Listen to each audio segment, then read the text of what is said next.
Welcome to my YouTube channel. සුබ දවසක් වේවා හැමෝටම.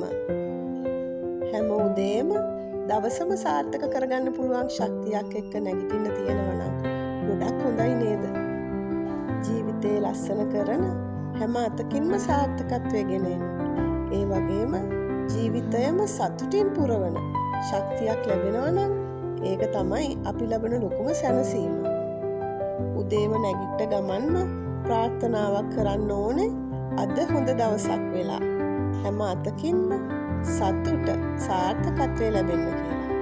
එතකොට මනස හොඳ දේවල් දකින්න හොයන්න උත්සාහ කරනවා. මම උදේම බුදු පහන තියලා ඊළඟට විශ්ව මාතාවට පහන තියලා විශ්වයෙන් ලැබෙන ආදරයට ආශිර්වාදයට මඟ පෙන්වීමට ස්තුතිවන්ත වෙනවා. මම උදේම තාත්තගේ කාමරයට තමයි යන්නේ. තේ බොන්න එන්න කියන්න. ඒත් සමහර වෙලාවට මම එයාට තේ බොන්න එන්න කිව්වට මට තේ හදන්න දෙන්නේ නැහැ. එයා තමයි එයාගේ තේක හදාගන්නේ. එයා කැමති නැහැ තව කෙනෙකුට කරදර කරන්න.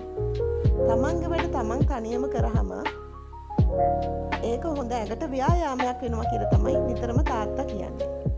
මගේ තාත්තගේ වයස 96ක් වෙනවා. ඇත්තම කියනවා නම් මම මගේ තාත්තා ගැන හරිම සතුටුයි. කිසිම කෙනෙකුට කරදරයක් නොකර එයාගේ වැඩ තනියම කරගන්නවා. මම ගොඩක් වෙලාවට ළඟින්ම ඉඳන් උදව් කරනවා. මගේ දෝනි මේ වෙලාවේ පාඩම් කරනවා. ඉතින් එයා ඇත්තටම ගොඩාක් ටෙඩි බෙයාස්ලට ආසයි. එයාගේ මුළු කාමරේම ටෙඩි බෙයාස්ලා තමයි තියාගෙන ඉන්නේ. ටෙඩි බෙයාස්ලට ආස වුණාට එයා ඇත්තටම යුනිවර්සිටි එකේ ස්ටුඩන්ට් කෙනෙක්. එයා යුනිවර්සිටි එකේ ෆස්ට් ඉයර් එකේ ඉන්නේ. මේ දවස්වල එයා ගොඩාක් මහන්සි වෙලා පාඩම් කරනවා. එයා ගෙදර ඉන්නේ මේ දවස්වල. ස්ටඩි ලීව් දීලා තියෙන යුනිවර්සිටි එකේ. මේ දවස්වල මම හැම වැඩේම එයාට ළඟටම කරලා දෙනවා. හැම අම්මා කෙනෙක්ම දරුවෙක් පාඩම් කරනකොට වැඩක් ගන්නෙ නැහැනේ. ඉතින් මමත් එයාට මට පුළුවන් තරමින් උදව් කරනවා.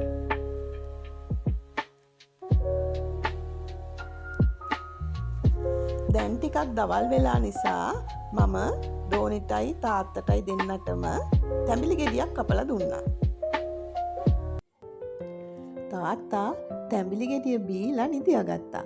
එතකොට මට හිතුණා කුස්සියට ගිහිල්ලා තාත්තා එන්න ඉස්සර වෙලා මොනවා හරි උයන්න ඕනි කියලා. දෝනි ආසම කෑමක් හදන්න මම හිතුවා. මාළු මිරිසුයි තක්කලි එකට දාලා උයනවට එයා හරි ආසයි. ඉතින් මම එහෙම කිව්වේ මගේ තාත්තා හරි ආසයි උයන්න. ඉතින් තාත්තා උයන්න ගියාම ගොඩක් වෙලා යනවා. මොකද එයා හරි වයසයිනේ. ඉතින් මම කරන්නේ තාත්තා ළඟට ගිහිල්ලා තාත්තට ඕන කරන දේවල් ඔක්කොම ළඟට දෙනවා. එතකොට තාත්තා උයලා ඉවර වෙනකොට පැය දෙකමාරක් විතර යනවා. මගේ හස්බන්ඩ් කියලා තියෙන්නේ තාත්තට කැමති විදිහට කුස්සිය පාවිච්චි කරන්න දෙන්න කියලා. මගේ තාත්තා ගොඩක් වෙලාවට කියනවා මම ඉන්නකල් ඔයාලට රසට උයලා කන්න දෙනවා කියලා. තාත්තා ඒකෙන් තමයි ගොඩාක් සතුටක් ලබන්නේ. දෝනිත් මගේ තාත්තා ගැන ගොඩාක් හොයලා බලනවා.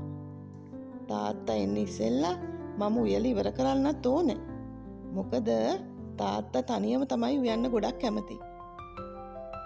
වෙන වීඩියෝ එකකින් මම ඔයාලට තාත්තා උයන හැටිත් පෙන්නන්නම්කෝ. ඉතින් මට උයපු විදිහ කියන්නත් අමතක වුණානේ.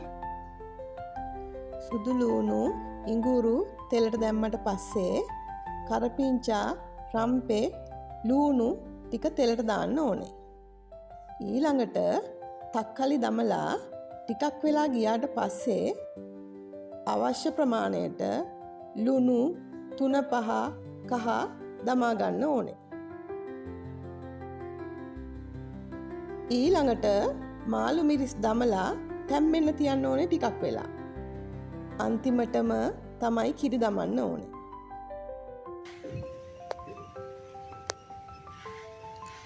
අපි සතුට හොයාගෙන යන්න ඕනේ. ඒ ගමන හරීම සුන්දරයි. සතුට සෙවීමේ මාර්ගය අභියෝගයන්ගෙන් පිරී තිබුණත් ඒ තුළින්ම තමයි ජීවිතේ සැබෑ අරුතක් දැනෙන්න පටන් ගන්නේ. හරියට මගේ මේ පොඩි බිස්නස් එක වගේ. මම මේක පටන් අරන් අවුරුදු 2ක් විතර වෙනවා. මොනවා හරි වැඩක යෙදුනේ නැති වුණොත් ජීවිතේ හරි හිස් බවක් දැනෙනවනේ.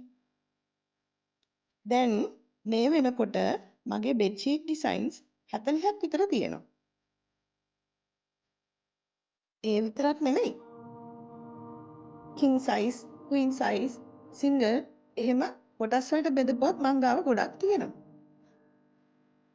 ඉතින් මේ බෙඩ්ෂීට් එක නම් කිං සයිස් එකක්.